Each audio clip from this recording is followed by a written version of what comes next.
Bonjour à tous et merci de nous rejoindre sur Info TV pour cette édition spéciale consacrée au débordement d'hier suite aux manifestations des Gilets jaunes.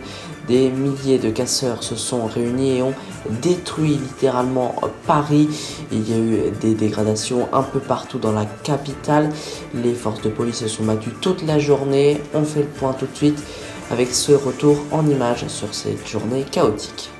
Tout commence ce samedi matin aux alentours de 8 h. Des gilets jaunes se rassemblent pour manifester pacifiquement. L'ambiance est plutôt bon enfant, mais très vite la situation se tend.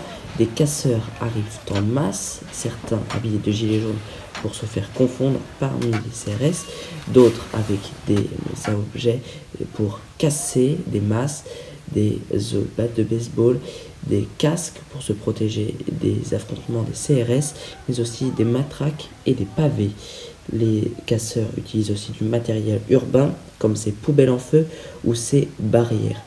Tout avait été pourtant protégé, les terrasses des cafés et des restaurants barricadés, des magasins barricadés aussi, surtout les vitrines du matériel urbain avaient été démontées, mais on ne peut pas démonter les abribus ou encore les bancs, tout cela en l'espace d'une semaine. Sauf que tout ce qui s'est retrouvé dans les mains des casseurs ont été vraiment utilisés comme ces objets, ces barrières que vous pouvez voir au pied de l'Arc de Triomphe ont été utilisés contre les forces de sécurité. L'Arc de Triomphe qui a été violemment attaqué, la tombe du soldat inconnu a été très fortement secouée, les fleurs ont été souvent maltraitées, les barrières ont été jetées, la façade a été taguée et l'intérieur de l'Arc de Triomphe a été dépouillé. Il y a de nombreux objets qui ont été volés. Les agents municipaux de la commune de Paris vont donc devoir tout remettre en place, peut-être pour que samedi prochain, il y ait encore de nouveaux débordements. Alors on l'a vu, de nombreuses dégradations ont eu lieu. On en parle tout de suite avec Théo Tornet. Bonjour Théo, que s'est-il passé hier? On l'a vu, de nombreuses dégradations, des affrontements police-gilets jaunes, police aussi casseurs. Et cette nouvelle marche qui a été franchie dans le domaine de la violence, on n'avait pas connu ça depuis très longtemps, voire c'est de l'inédit.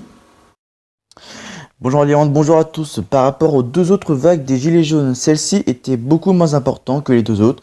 Prenons comme exemple ceux qui ont manifesté dans toute la France. Il n'y a eu que 75 000 manifestations qui ont ainsi été recensées à travers la France, alors que la première journée de mobilisation, samedi 17 novembre, avait rassemblé 282 000 personnes et la deuxième 106 000, dont 8 000 à Paris. Donc c'est beaucoup moins que les autres manifestations. Par contre, il y a eu 412 interpellations et au moins 133 blessés, dont 23 parmi la CRS. Il y a eu 190 départs de feu, 6 immeubles brûlés et au moins 23 voitures brûlées. Ce matin, une réunion de crise présidée par Emmanuel Macron aura lieu à l'Elysée au lendemain des scènes de guérilla à Paris.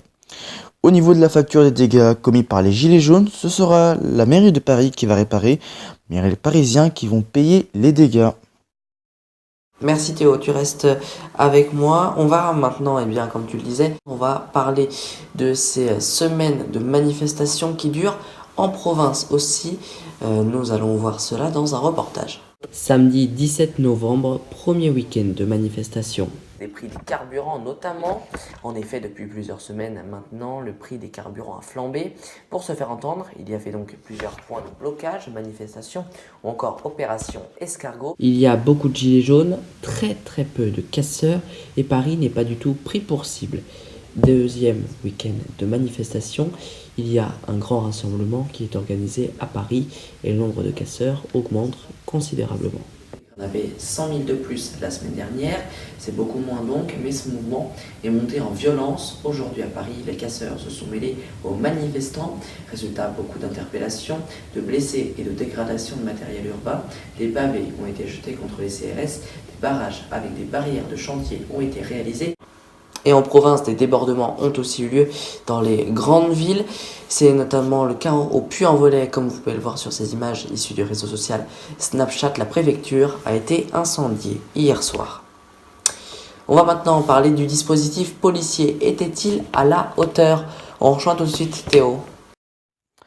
Hier, les forces de police étaient au nombre de 4 000 contre 3 000 la semaine dernière, mais même en ce nombre, ils n'ont pas réussi à stopper et à disperser la foule étant trop nombreux.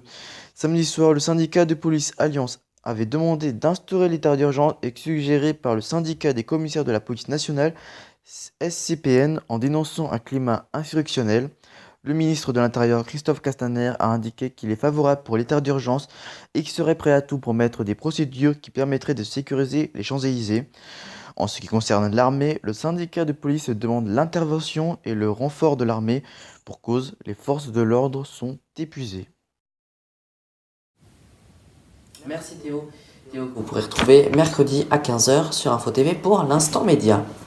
On va maintenant parler de la réponse politique qui peut avoir lieu après toutes ces semaines de manifestations, de mobilisation des Gilets jaunes et aussi malheureusement des casseurs, parce que ce sont les casseurs qui posent véritablement le plus de soucis à l'exécutif qui se montre, notamment Édouard Philippe, pour parler au ministère de l'Intérieur, pour parler donc du bilan, mais aussi des manifestants, le nombre de manifestants qu'il peut avoir partout en France. Il y a aussi Christophe Castaner. Va-t-il y avoir une réponse politique et un changement de cap du gouvernement? Réponse dans les semaines à venir. En tout cas, les Gilets jaunes se montrent très déterminés et passeront vraisemblablement le réveillon et le nouvel an sur les ronds-points ou à Paris pour manifester, d'après leurs mots. C'est la fin de cette émission, merci de l'avoir suivi, merci aux équipes d'Info TV d'avoir pu réaliser cette édition. Et à noter que le groupe Info TV condamne bien évidemment ces violences, il reste toutefois objectif conformément à sa charte éditoriale, et le groupe Info TV qui condamne les violences faites face aux journalistes. Merci de nous avoir suivis et à très vite sur nos antennes.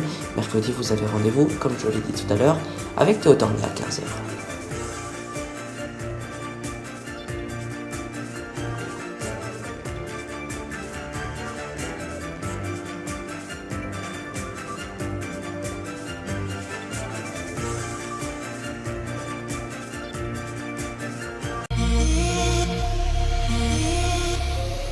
Je vous donne rendez-vous chaque samedi à 18 h pour le JT avec toute l'actualité du jour et de la semaine, mais aussi nos chroniques avec le top 3, le chiffre de la semaine et la météo et les sports.